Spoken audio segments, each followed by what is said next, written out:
جس دن سے خدا کی قسم یہ سلسلہ میں نے شروع کیا اس دن سے میرا کوئی نقصان نہیں ہوا، فائدہ ہی فائدہ ہے۔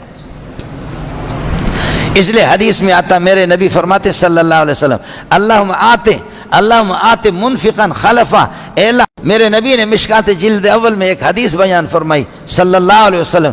جلد اول میں پیارے پیغمبر صلی اللہ علیہ وسلم سے روایت سابقہ قوموں میں سے کسی کی بات آپ نے نقل کر دی۔ فرمایا کہ ایک آدمی جا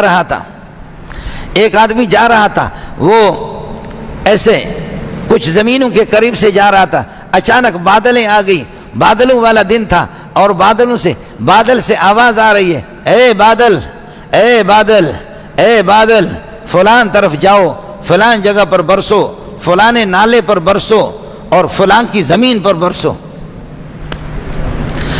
یہ اخبار جنگ نہیں بتا رہا ہوں، اور جیو ٹیلی ویژن کی خبریں نہیں ہے، یہ حدیث رسول آپ کو بتا رہا ہوں۔ میں نے بھی نہیں دیکھا، آپ نے بھی نہیں دیکھا، محمد نے دیکھا۔ مجھے اور آپ کو اطلاع نہیں، محمد کو اطلاع ملی، وہی محمد رسول اللہ مجھے اور آپ کو بتا رہا ہے۔ فرمایا کہ ایک بندہ جا رہا تھا، اچانک آواز آ گئی بادلوں سے، اے بادلو فلان طرف چلے جاؤ، اے بادلو فلان جگہ پر برسو، فلان کی زمین پر برسو۔ اس بندے کا نام بادلوں سے، اوپر سے آواز آ رہی ہے بادلوں سے۔ یہ خدا کا بندہ، یہ بھی کوئی اللہ والا بندہ تھا۔ یہ اس طرف جیسے بادلوں نے، اس جانب جیسے کہ واٹر بورڈ ہے، بادلوں نے اس جانب، وہاں ایک بڑا سا نالا اور ایک ندی تھی، اس پر زیادہ برسنا انہوں نے شروع کر دیا۔ دیکھا کہ وہاں سے، اس ندی سے ایک خاص قسم کا نالا ہے، وہ زمینوں کو نکلتا ہے، اور وہ زمین پھر جا کر کے، اللہ آپ کا بھلا کرے، ایک زمین پہ وہ نالا جا کر کے پڑتا ہے۔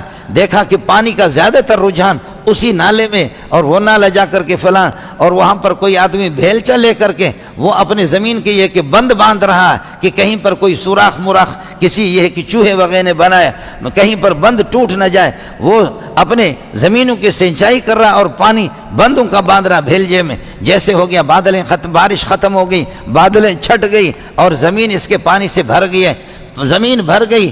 اس کے بعد میں اس کے قریب گیا، میں نے کہا اے اللہ کا بندہ، اے اللہ کا بندہ، تو اپنا نام تو بتا دے۔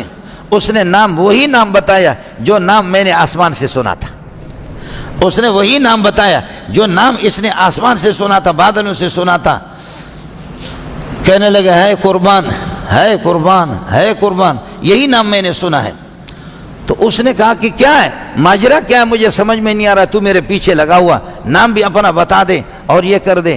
میں نے نام بتا دیا تو حیران ہو گیا، کہنے لگا یار اصل بات آپ کو بتا دوں، میں یہاں ان بادلوں پہ، اس دن پہ میں کھڑا ہوں، لیکن بادلوں سے میں نے آواز سنی، اے بادلوں چلو فلان جگہ پر برسو، فلانے نالے پر برسو، فلان کی زمین پر برسو۔ نام آپ کا بار بار لیا جا رہا تھا، میں بھی اس طرف میں نے اپنا رخ کیا، چلتے چلتے میں نے آپ کو پا لیا۔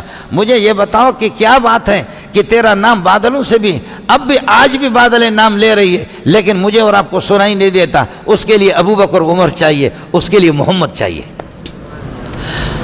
آج بھی اللہ کا بھلا کریے کہ زمین بھی آواز دیتی ہے، آج بھی پہاڑ آواز دیتے ہیں، آج بھی درخت بھی آواز دیتے ہیں، لیکن مجھے اور آپ کو اس کا احساس نہیں ہے، مجھے اور آپ کو سنائی بھی نہیں دے گا۔ آج بھی کسی کے چہرے پہ رحمت برستی ہے، لیکن آپ کو نظر نہیں آئے گا۔ آج کسی کے چہرے پہ نورانیت ہے، اس کی پیشانی پہ، مولوی منظور کو، نالائق کو، نابینا کو نظر نہیں آئے گا، آپ کو بھی نظر نہیں آئے گا۔ آج بھی کسی کے چہرے پر لعنت برستی ہے، اس کے لیے ابو بکر عمر عثمان چاہیے، اس کے لیے انبیاء چاہیے، اس کے لیے اللہ آپ کا بھلا کریے کہ محمد رسول اللہ چاہیے۔ تو خیر اس بندے نے اس کو کہا یار بات تو یہ بتا دے، بادلوں سے تیری آواز آ رہی تھی، چکر کیا ہے، چکر کیا ہے کہ تیری آواز بادلوں سے آ رہی تھی؟ اور پھر میں آ گیا، آپ سے میں ملا، اور یہ کہ آپ کی زمین کو اللہ نے آباد کیا، بات کیا خدا واسطے بتا دے، کون سا عمل ہے، کون سی خوبی ہے، کون سا کمال ہے تیرے اندر کہ جو اس طریقے پر آسمانوں پہ، بادلوں پہ بھی آپ کا نام سنا جا رہا ہے۔ کہنے لگے بھائی جان آپ کو کیا بتاؤں، جب جس وقت میری زمین کی پیداوار پیدا ہوتی ہے، میری زمین کی پیداوار اور باغ یا فصلیں جب میری تیار ہوتی ہے، ایک حصہ غریبوں کو دیتا ہوں، ایک حصہ غریبوں کو دیتا ہوں، ایک حصہ گھر پہ خرچ کرتا ہوں، ایک حصہ زمین پہ لگاتا ہوں۔ میں اپنی پیداوار کے 3 حصے کرتا ہوں، ایک حصہ غریبوں کے لیے میں نے نکال کر کے رکھا۔ میں کلات میں ایک باغ میں گیا، تو وہ باغ والے مجھے لے گئے چیری کی، تو آپ کو پتہ ہے کہ وہ باغات میں، اس نے کہا کہ اس کے 4 ایکڑ علماء کے لیے، طلباء کے لیے خاص ہے، باقی کو میں بیچتا ہوں۔ عشر الگ دیتا ہوں، لیکن یہ 3-4 ایکڑ میں نے طلباء کے لیے، دینداروں کے لیے، غریبوں کے لیے، علماء کے لیے. میں نے کہا کس چکر میں تو پڑا ہے؟ مولویوں کے پیچھے کی 4 ایکڑ کے باغ مولویوں کے لیے، باقی 15-20 ایکڑ ہے کتنا وہ اس کی پیداوار کو تو بیچتا ہے. یار یہ 4 ایکڑ کے کتنے چیری ہوں گے، کتنے درخت بیچا کر یار، میں مولوی آپ کو بتا رہا ہوں تیرے گناہ میں معاف کرا دوں گا، آدھا مجھے دے دے بس. نہیں دے دو مولویوں کو نہ دے، مذاق کر رہا ہوں، خیال کر لینا. میں نے کہا کہ بابا کیا ہو گیا، مولویوں سے کیا ملا آپ کو؟ کہنے لگا کہ مولوی صاحب آپ کو عجیب بات بتاؤں. کہنے لگا کہ پہلے ہم کچھ بھی نہیں دیتے تھے، خدا کی قسم ہر سال ہمارا خسارہ ہوتا تھا، لیکن اب جس دن سے غریبوں کو، مسکینوں کو، فقیروں کو کوئی بھی آتا ہے اس کی جھولی میں جتنا ہم ڈال سکتے ڈال دیتے ہیں. علماء آتے، طلبہ، ہم کہتے کہ کھاؤ.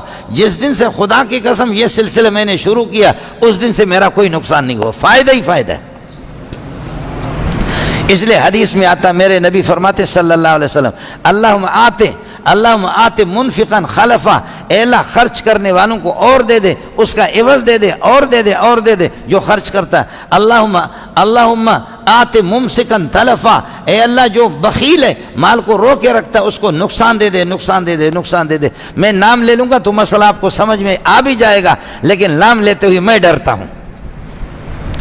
نام لے لوں گا تو مسئلہ تو آپ کو خوب سمجھ میں آئے گا، لیکن نام لیتے ہوئے میں ڈرتا ہوں. آخر میرے بھی پیچھے میرے بچے بھی ہیں اور ہزاروں علماء اور طلباء میرے شاگرد ہیں. فی الحال مجھے مرنے کا شوق بھی نہیں ہے، شہادت کا شوق بھی نہیں ہے، لیکن آپ کو صاف صاف بتاؤں، یہ جو ملک کو لوٹنے والے لوگ ہیں، ان میں سے کون سکھ کی زندگی گزارتا ہے؟ ان میں سے کون ہے جو کہ اللہ آپ کا بھلا کرے چین اور سکون کی زندگی گزارتا ہے؟ ان میں سے کون ہے جو عزت کی زندگی گزارتا ہے؟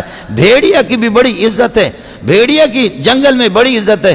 جہاں سے اس کو بکریاں دیکھتی ہے کہ کہتی ہے کہ تجھ پہ خدا کی لعنت ہو، دمبے اس کو دیکھتے خدا کی لعنت ہو، اور اگر خرگوش بھی اس کو دیکھتے تب بھی وہ بھیڑیا بادش ہے. چیتا جانوروں کو چیر کر کرے، تم اس کو بادشاہ کہتے ہو، کہہ دو اس کو بادشاہ. لیکن یہ کہ وہ بے کس بے سہارا وہ حلال جانور اس حرامی کو دیکھتے تو سارے کے سارے کہتے بادشاہ تو ہے. ظاہر ہے کہ شیر حلال تو نہیں ہے نا، یا حلال ہے؟ شیر حلال تو نہیں ہے، شیر حرام ہے.